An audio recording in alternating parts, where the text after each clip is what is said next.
আপনি 1 তারিখ থেকে নির্বাচিত সরকার চান, আপনি কে এটার?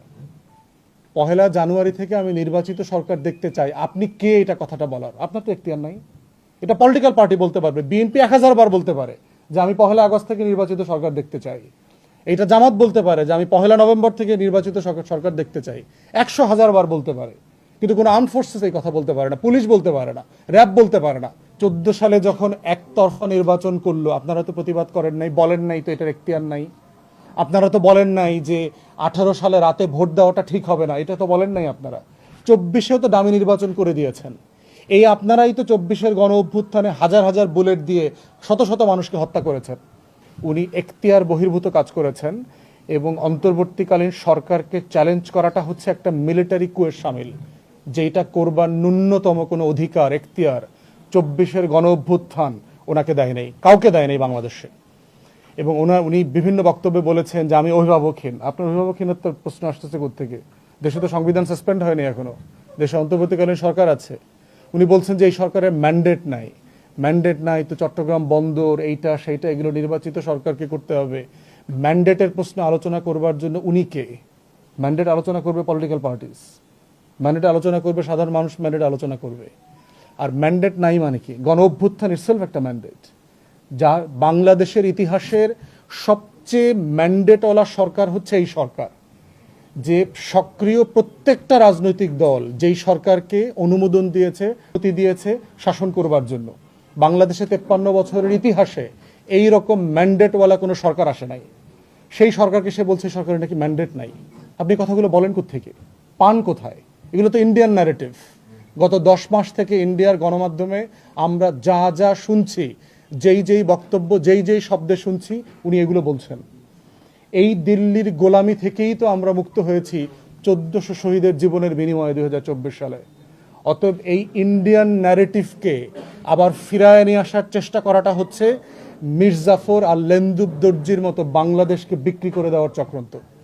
111-এর সময় আমরা দেখেছি ফখরুদ্দিন, মঈনুদ্দিন মিলে কিভাবে প্রণব মুখার্জির দরগায় গিয়ে ঘোড়ার বিনিময়ে বাংলাদেশ রাষ্ট্রটাকে লিখে দিয়ে আসছিল।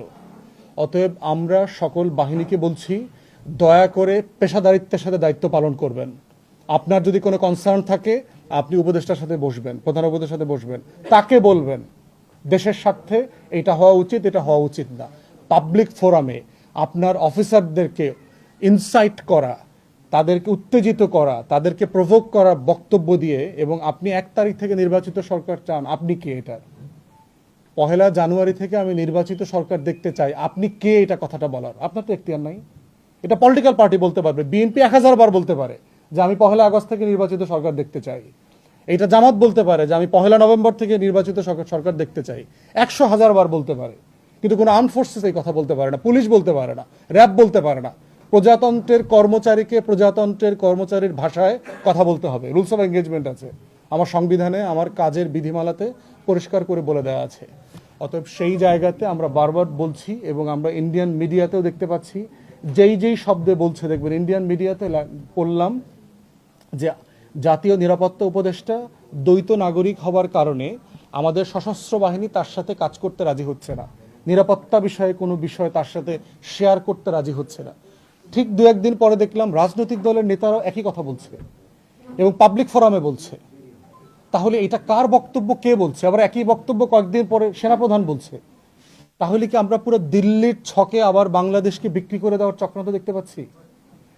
বাংলাদেশে 1400 শহীদের বিনিময়ে যে বাংলাদেশ 24-এ এসছে, আমাদের পরিষ্কার বক্তব্য হচ্ছে এই বাংলাদেশ সিকিম হবে না, ভুটান হবে না, কোনো সুযোগ নাই। অতএব বাংলাদেশের লক্ষ লক্ষ জুনিয়র অফিসার, জওয়ান, সিপাহী, যারা অবসরপ্রাপ্ত দেশপ্রেমিক কর্মকর্তারা আছেন, তারা সবাই যেভাবে স্ট্যান্ড নিয়েছিলেন গণ অভ্যুত্থানের পক্ষে, ঠিক ওই বাংলাদেশটাই চলবে, চলমান থাকবে। আমাদের বক্তব্য সিম্পলি পেশাদারিত্বের বক্তব্য। আমরা আপনাদের কাছ থেকে পেশাদারিত্বের আচরণ চাই।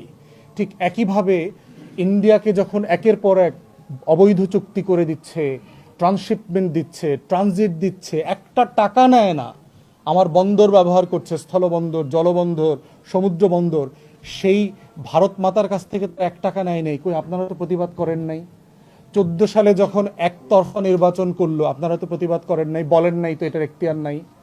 আপনারা তো বলেন নাই যে 18 সালে রাতে ভোট দেওয়াটা ঠিক হবে না, এটা তো বলেন নাই আপনারা। 24-এও তো দামি নির্বাচন করে দিয়েছেন। এই আপনারাই তো 24-এর গণ অভ্যুত্থানে হাজার হাজার বুলেট দিয়ে শত শত মানুষকে হত্যা করেছেন। জাতিসংঘের রিপোর্টে বলে দেওয়া আছে 66% মৃত্যুর দায় হচ্ছে লিথাল ওয়েপনের কারণে। লিথাল ওয়েপন হলো এমন ধরনের মারণাস্ত্র যেটা পুলিশের কাছে থাকে না, এটা র্যাবের কাছে আছে, এটা বিজিবির কাছে আছে, এটা আর্ম ফোর্সেস আমাদের সেনাবাহিনীর কাছে আছে। তো ওই অস্ত্রটা কে ইউজ করছে? পুলিশ ব্যবহার করছে। যে অস্ত্রটার প্রশিক্ষণ তার নাই, যে অস্ত্রটা সে কখনো ব্যবহার করতে জানে না, যে অস্ত্রের গুলি থানায় থাকে না, সে অস্ত্র দিয়ে তো সে মানুষ মারে নাই। তাহলে আপনাদের এত নৈতিকতার আলাপ তো গত বছর জুলাই আগস্টও আমরা দেখি নাই। অতএব সেই জায়গাতে আমরা চাচ্ছি বাংলাদেশ রাষ্ট্রটাকে রাষ্ট্র হইতে দেওয়ার জন্য যে পেশাদারিত্ব দরকার আমাদের ফোর্সেসগুলোর কাছ থেকে, এই পেশাদারিত্বের সাথে আপনারা আচরণ করবেন। লেন্দুব দর্জির ভূমিকা আপনাদেরকে দেখতে চাই না। মির্জাফর, ঘসিটি বেগম, জগৎ শেঠ, উমিচাঁদ, রায়দুল্লভ, কৃষ্ণপদ রায় চৌধুরী, যারা 1757 সালের 23শে জুনে আপনার স্বাধীনতাটা ব্রিটিশদের হাতে তুলে দিয়েছিল, এই ভূমিকায় আপনাদেরকে দেখতে চাই না। 111 ফখরুদ্দিন, মঈনুদ্দিন, প্রণব মুখার্জির ভূমিকা দেখতে চাই না। আমরা চাই আপনারা দেশপ্রেমিক ভূমিকা রাখেন, লাল সবুজের পতাকাকে সুপ্রিম করে রাখেন এবং